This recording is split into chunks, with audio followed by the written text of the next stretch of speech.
My name is George Zama, original immigrant from West Africa, from Bamenda, Cameroon. My mom and I, we were and actually started our life in West Africa, in the village of Bamenda. And when I was born, not only I, but my mom almost didn't make it. We first came to America through the lottery. Cameroon, West Africa, the lottery is not the privilege or the right, but an opportunity to come to America through the visa.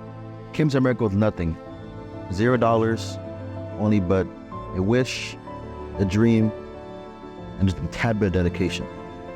When we first came, we actually slept on people's couches for several years. Things began to get even more worse, even more rough. In fact, my parents had to send me back to Africa because they didn't have enough money to sustain themselves, let alone a child. After about a year, I got sent back to America to meet with my mom and dad. And my dad was working as a security guard. And my mom was working as a home health aide, making $6 an hour. In the whole Virginia Beach area. That's where we resided that's where I predominantly grew up in a not so good part of town. An area where there are kids 13, 12, 14 years old carrying firearms, doing illegal activities, robbings, killings. It's like we got robbed in our own home. I was statistically supposed to fall on that path. I should be along those kids who went to juvenile detention. But I couldn't do that. It would be an absolute disgrace for me to allow myself to let my mom see me fall on a bad path when all she wanted to do was give me a better path to live on.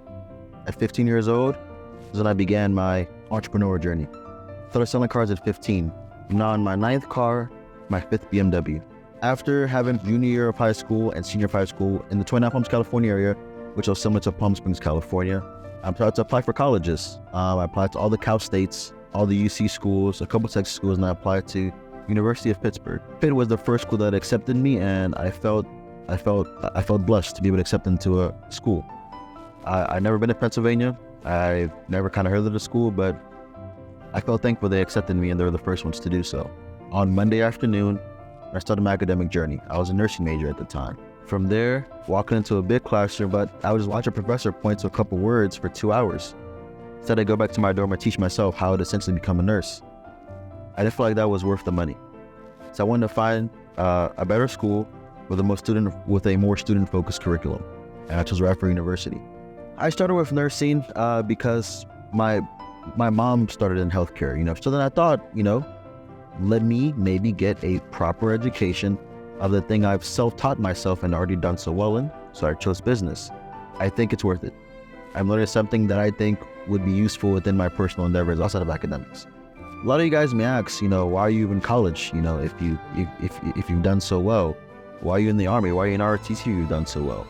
There are several amount of people in third world countries, especially mine, that are begging to even go to an American college. And I'm here on this land, in this area, and I'm not relinquishing one of the greatest opportunities. I'd be a fool not to do so. As humans, we all take part in judgment and criticism, but it's sometimes foolish to judge a book based on the chapter you entered in, not knowing how difficult it was to even start said book. A lot of you may want the same things, want different things, or maybe desire a certain type of lifestyle for yourself, for your future family, for your current family, for maybe your own kids. It is achievable.